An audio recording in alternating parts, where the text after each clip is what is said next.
एक बार एक छोटा सा परिंदा बहुत उदास सा पेड़ पर बैठा था और अपनी आवाज़ में अपनी माँ को बुला रहा था। लेकिन शायद उसकी माँ उसके दूसरे भाई बहन के साथ आगे निकल जाती है और उसकी आवाज़ नहीं सुन पाती।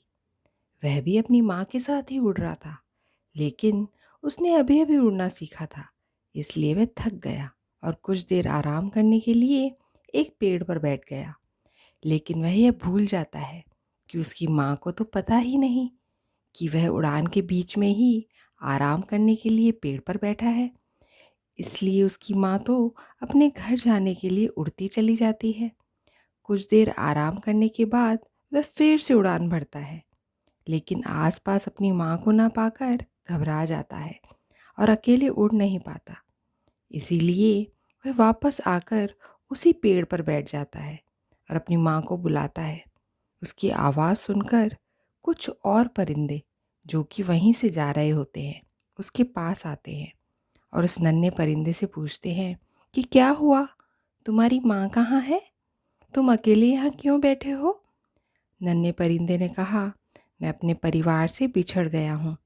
मेरी माँ आगे चली गई है, उसे पता नहीं है कि मैं यहाँ थोड़ी देर आराम करने के लिए बैठ गया। एक बड़े परिंदे ने कहा, तो तुम उड़कर उनके पास क्यों नहीं चले जाते। नन्हे परिंदे ने कहा, मुझे ज़्यादा उड़ना नहीं आता, मैंने अभी अभी उड़ना सीखा है।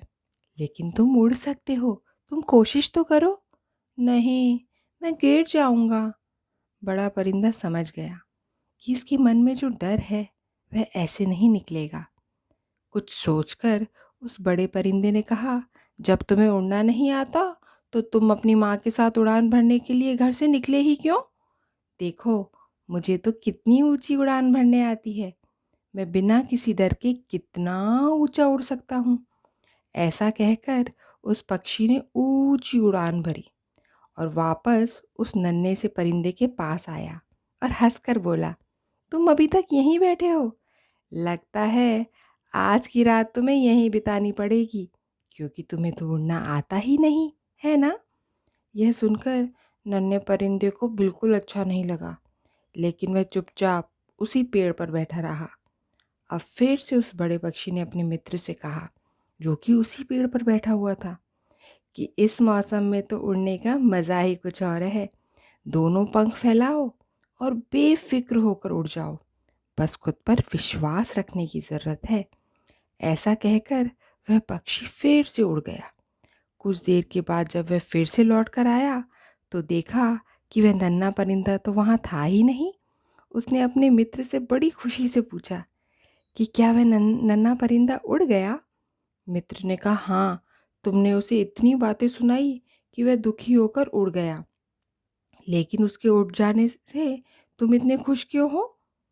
वह इसलिए कि मेरी योजना यानी मेरा प्लान सफल हुआ।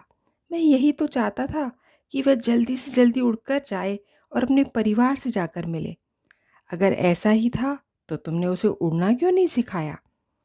वही तो सिखा रहा था, अगर सीधे तरीके से उसे सिखाता तो बहुत समय लग जाता और फिर अंधेरा भी हो जाता।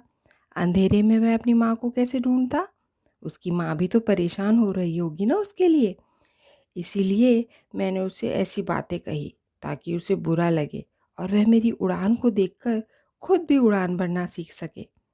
तुमने केवल मेरी नकारात्मक बातों पर ध्यान दिया, लेकिन उस नन्हे परिंदे ने मेरी नकारात्मक बातों पर ध्यान न देकर मेरे गुणों पर ध्यान दिया। मैं उड़ान कैसे भर रहा हूँ उस पर ध्यान दिया। उसने मेरी बुराई याद न रखकर मेरी अच्छाई पर ध्यान दिया, उसे याद रखा, तभी तो वह उड़ पाया। तो देखा ना आपने, ज़िंदगी में आगे बढ़ने के लिए, कुछ करने के लिए हमें नकारात्मक यानी नेगेटिव बातों को छोड़ना होता है, उन्हें भूलना पड़ता है, और सकारात्मक यानी पॉजिटिव बातों को याद रखना होता है। यानी हमें हमेशा अच्छी बातों को याद रखना चाहिए, किसी की अच्छाई को याद रखना चाहिए, तभी हम आगे बढ़ पाते हैं, कुछ सीख पाते हैं।